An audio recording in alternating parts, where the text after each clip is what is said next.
इंसान बुनियादी तौर पर लालची वाक़ हुआ है और इसी लालच के सबब बड़े से बड़े जुर्म का इर्तिकाब करने से भी गुरेज नहीं करता।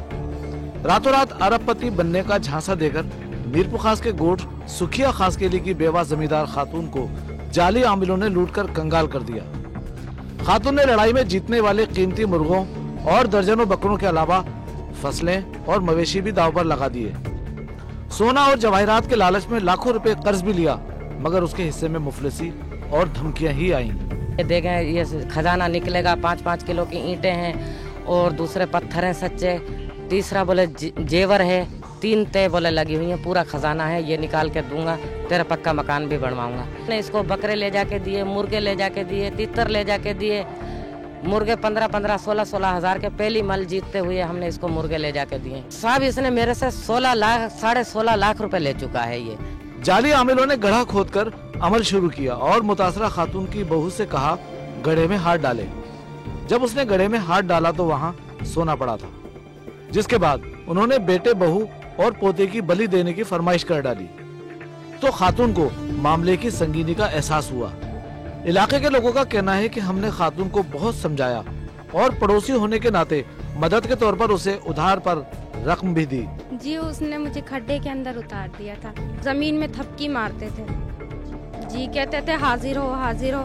फिर वहाँ से आवाज़ आती थी, अजीब अजीब सी वो आवाज़ें निकालते थे, ये पता नहीं कि वो खुद निकालते थे आवाज़ या वहाँ से ज़मीन में से आती थी। वो वहाँ से सोना निकालते थे, वो कहते थे आपको कुछ भी नहीं होगा, आप अंदर चली जाओ। मैं उतरती थी, वो बोलते थे आपके नीचे ज़मीन हिल रही है। मैंने बोला नहीं जी, ज़मीन वमीन कुछ नहीं हिल रही। ला इलाहा इल्लल्लाह मुहम्मद रसूलुल्लाह ये बोले पढ़ना, और बाकी और कुछ भी नहीं पढ़ना है, तुम्हारे को बस आधी तस्बीह पढ़नी है और ये जग के ऊपर फूंक मारनी है। वो बोल रहे थे या तो तुम्हारे पहल का बड़े बेटे लड़के की बलि दो, या तुम्हारे छोटे बेटे की बलि दो, या तुम्हारी बहू की बलि दो।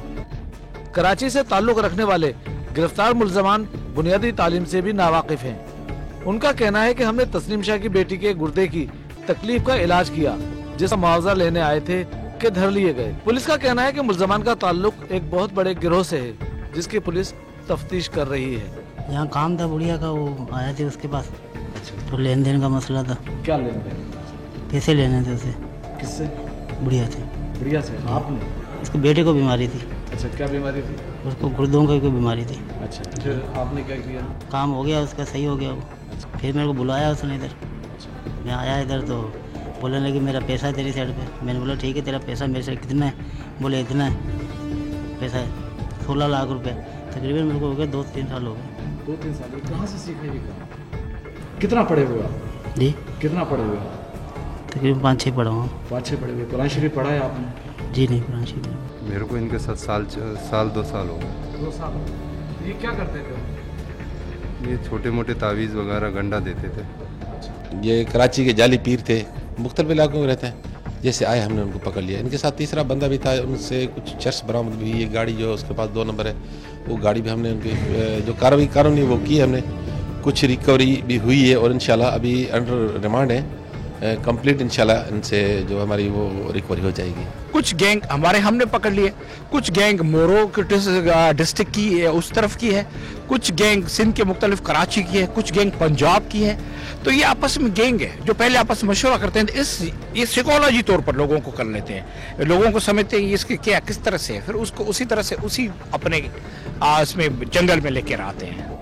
कानून की कमजोर गिरफ्त के बायस जाली आमिल शहरियों को रकम और जेवरात दुगना करने और जमीन से खजाने निकालकर अरबपति बनाने का झांसा दे रहे हैं। ऐसे वाक़ात में तेजी से इजाफा हुकूमत और कानून नाफिज करने वाले इदारों के लिए लम्हा फिक्रिया है। जाली आमिल के बहकावे में आकर तस्लीम शाह के हाथ सोना तो नहीं आया, लेकिन तबाही इसका मुकद्दर बन गई। मुतासरा खातून ने मुतालबा किया है कि जाली आमिलों से लूटी हुई रकम उसे वापस दिलाई जाए और उन्हें करार वाकई सजा दी जाए। मोहम्मद रज़ा खान, समा, मीरपुर खास।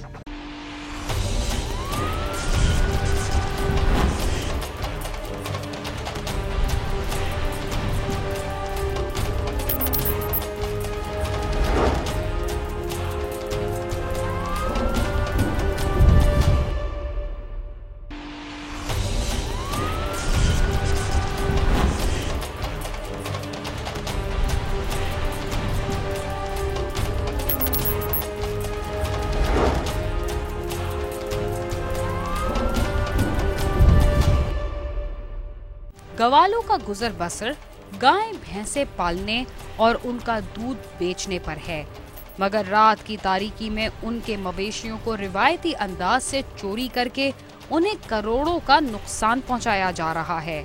आइए इस सिलसिले में लाहौर से गालिब अब्बास और आमिर शहजाद की खुसूसी रिपोर्ट देखते हैं।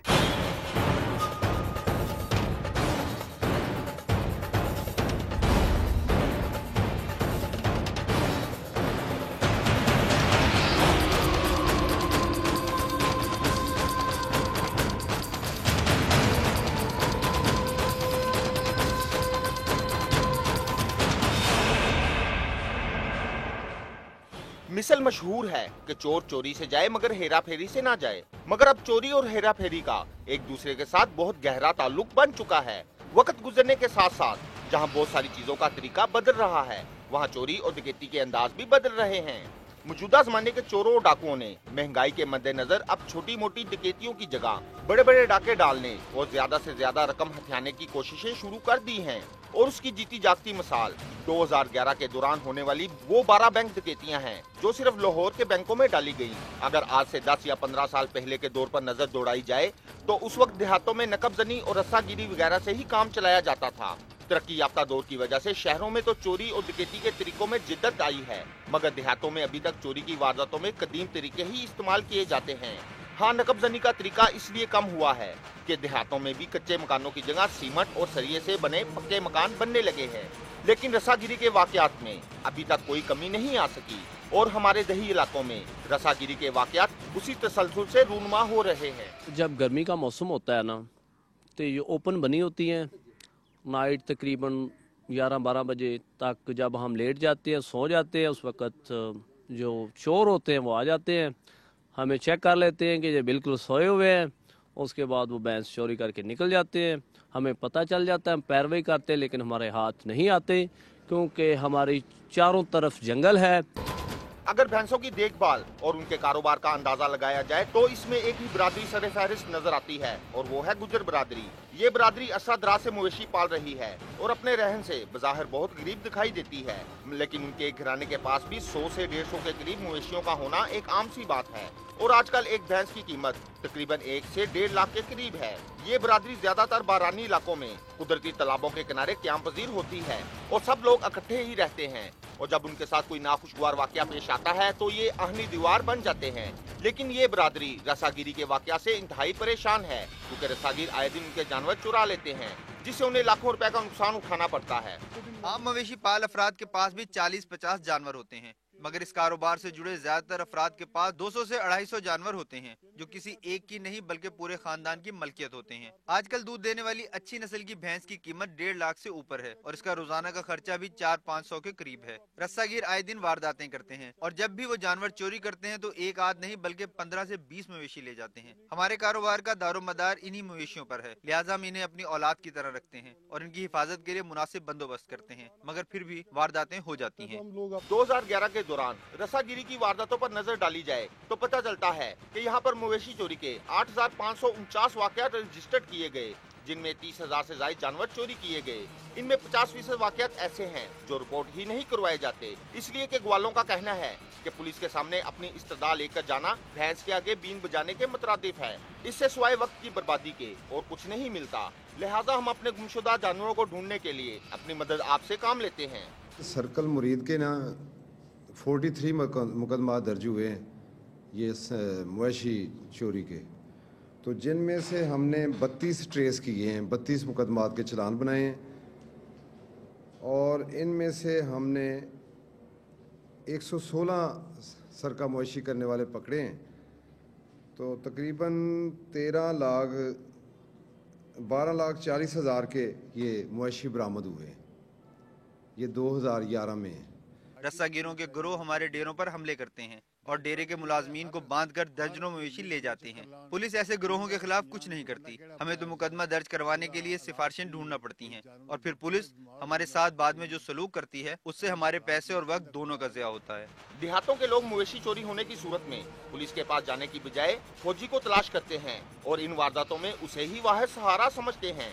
जो उन्हें अपने गुमशुदा जानवरों तक ले जाने या उनकी वापसी की उम्मीद दिलाता है। मवेशियों की चोरी का सुराग लगाने के लिए खोजी ही ऐसा शख्स होता है जो जानवर चोरी होने के कई रोज बाद भी उनके कदमों के निशानों की खोज लगाते हुए पीछा करते हुए असल जगह तक पहुंच जाता है। रस्सागिर वारदात करने के बाद जानवरों को लेकर फौरी तौर पर इस इलाके से निकलता है। ये गिरोह की सूरत में वारदात करते हैं और रास्ते से खुरा भी मिटाते जाते हैं, मगर हम फिर भी इन्हें तलाश करते हैं। रस्सागिर जानवरों को इलाके से ले जाने के लिए उन्हें ट्रकों में लोड कर लेते हैं, जिसके बाद खुरा मिलना मुश्किल होता है। मगर हमें ये भी मालूम है कि रस्सागिर जानवरों को ज्यादा दूर नहीं ले जा सकते, क्योंकि उन्हें बेवक्त मवेशियों को ट्रक में लोड करके ले जाते हुए पकड़े जाने का खतरा होता है। इसलिए वो चंद किलोमीटर दूर ले जाकर मवेशियों को किसी ठिकाने पर पहुंचाते हैं। इसलिए अगर खुरा पक्की सड़क पर पहुंच जाए तो हम फिर भी दोनों सिमतों में कई किलोमीटर दूर जाकर खुरा निकालते हैं। इससे ज्यादा हिम्मत जानवरों के मालिकों को ही करनी पड़ती है। कई दिन खुरा निकालने में लग जाते हैं, जिससे अक्सर लोग तंग आकर तलाश रोक देते हैं। 2-3 दिन हम लोग खुरे पे इकट्ठे रहे हैं, तो मुझे तो ऐसे लग रहा है जैसे मैं खुद खोजी बन गया हूँ। बिल्कुल खोजियों के पास एक्सपीरियंस है, उनके पास आइडिया है यार, जैसे यार बंदे का मतलब ये फिंगरप्रिंट लेते हैं, ऐसे जानवर का भी यही पोजीशन है। पुलिस ने भी अपनी मदद के लिए सरकारी खोजी रखे हुए हैं, लेकिन 4 अजरा में फिरने के बाद भी हमारी टीम को कोई सरकारी खोजी नहीं मिल सका जिससे कैमरे के सामने बात की जा सके। ज़्यादा मुकदमा तो हमने खोजी के ज़रिए भी ट्रेस किए हैं और ज़्यादा साबका रिकॉर्ड याफ्ता के ज़रिए भी खुद भी हम खोज रवा कर लेते हैं। मैं खुद भी कर लेता हूँ। देहातों में रहने वाले लोग जानवरों को अपने बच्चों की तरह पालते हैं और उन्होंने अपने बच्चों की तरह उनके खूबसूरत नाम भी रखे होते हैं। अगर उनका कोई जानवर चोरी हो जाए तो बात इतनी बढ़ जाती है कि कत्लो गारत पर ही जाकर रुकती है, इसलिए कि इस दुश्मनी के बाद ये लोग एक दूसरे को कत्ल करने से भी ग्रेज नहीं करते। ਜਿਹੜੇ ਬੰਦੇ ਦਾ ਤਗੜੇ ਨੇ ਉਹ ਕਹਿੰਦੇ ਆਜ਼ਾਦੀ ਦੇ ਵਾਸਤੇ ਹੀ ਲਿਆ ਕੇ ਛੱਡਾਂਗੇ ਤੇ ਨਹੀਂ ਮਿਲਦੇ ਉਹ ਕਹਿੰਦੇ ਯਾਰ ਹੋਰ ਪੈਸੇ ਕਿੱਥੋਂ ਭਰਾਂ ਪੁਲਿਸ ਨੂੰ ਦਿਆਂ ਰਹੀ। अभी चंद दिन कबल ही शुमाली सूडान की रियासत वारफ में मवेशी चोरी के दौरान मुलजिमों की फायरिंग से 50 से ज्यादा अफराद हलाक हो गए। पाकिस्तान में ऐसे वाकयात की रोकथाम के लिए पुलिस की तरफ से कोई खास इकदाम नहीं किए गए। ग्वालों का कहना है कि हमारे लाखों रुपए के मवेशी चोरी हो जाते हैं। अक्सर औकात रस्सागिर फायरिंग करके हमारे आदमियों को हलाक और जख्मी भी कर देते हैं। रस्सागिरी रोकने के लिए देहाती खुद ही ठीकरी पहरे का इंतजाम करते हैं। पुलिस की तरफ से देहातों में गश्त का सिलसिला न होने के बराबर है। ਉਹ ਤੇ ਆਪ ਆਪਾਂ ਅਸੀਂ ਖੋਜੀ ਲੈਣਾ ਹੁੰਦਾ ਜਾ ਕੇ ਤੇ ਉਹਨੇ ਹੀ ਜਾਣਾ ਜਿੱਥੇ ਤੱਕ ਲਗਾ ਜਾਵੇ। ਅੱਬਲ ਦੇ ਅੱਗੋਂ ਟਰੱਕ 'ਚ ਪੈ ਜਾਂਦੇ ਆ, ਖੁਰਾ ਟੁੱਟਦਾ ਹੀ ਨਹੀਂ ਕਿਸੇ ਦਾ ਹੁਣ। ਟਰੱਕ 'ਚ ਪੈ ਗੱਲ ਖਤਮ ਹੋ ਜਾਂਦੀ। ਪੁਲਿਸ ਕੋਲ ਕਦੀ ਪਰਚਾ ਨਹੀਂ ਕਰਾਇਆ, ਲਾਭ ਲੋਭ के खा बह ना मिल जाए ठीक ना मिल। हर कोई अपनी उसे आदत समझ लें चोरी की है वो कर रहा है। गांव में पहरा वगैरह नहीं लगाते, वो भी हम अब कोशिश करवा रहे हैं। काफ़ी गांव में पहरा लगवा रहे हैं। अपने मवेशी बांध कर तो सो जाते हैं, उनकी कोई नहीं देखभाल करते। तो अब काफ़ी हम अवेयरनेस दे रहे हैं कि कम से कम घर का एक फ़र्द तो जागे। पूरा गांव है, उसमें गांव में 400-500 घर होता है, तो 7-8 आदमी अगर जागते रहेंगे तो चोरी नहीं होगी। लेकिन अब काफ़ी अल्लाह के फजल से ना काफ़ी कमी हो रही है। आज का दौर ये है कि कभी हम लोग थाने में जाते हैं, हमें खुद डर आना शुरू हो गया है। सूबा सिंध में पिछले साल सैलाब से जहां हजारों खानदान बेघर हुए, वहीं उन्हें चोरों और डाकुओं की तरफ से लूटमार का सामना भी करना पड़ा। ऐसे में सबसे ज्यादा नुकसान उन किसानों का हुआ जिनके माल मवेशी रस्सागिर और डाकू ले उड़े। मवेशी पालने वाले अफराद का कहना है कि रस्सागिरी की रोकथाम के लिए किसी भी हुकूमत की तरफ से मुनासिब इक़दाम नहीं किए जाते, जिसकी वजह से ऐसे वाक़यात नहीं रुक रहे और उन्हें भारी नुकसान उठाना पड़ता है। पाकिस्तान दूध की पैदावार में दुनिया भर में अहम मुकाम रखता है। अगर मवेशी पालने वाले अफराद को तहफ़्फ़ुज़ फराहम ना किया गया तो बरसा बरस से मवेशी पालने वाले खानदान भी इस पेशे को छोड़ने पर मजबूर होंगे।